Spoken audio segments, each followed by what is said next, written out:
আলম সাবেক ছাত্রদলের জেলা সদস্য সচিব ছিলাম এবং সরকারি তুলারাম কলেজ 91 জিএস প্রার্থী ছিলাম এবং মহানগর বিএনপির সহকারী সাধারণ সম্পাদক ছিলাম এবং শেষ কমিটিতেও আমি ছাত্র বিষয়ক সম্পাদক ছিলাম। আজকে এই মাসুদ সাহেবের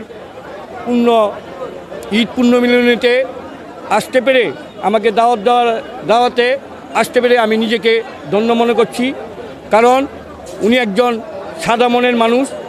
ওনার ভিতরে কখনো অহংকার ছাপ ছিল না।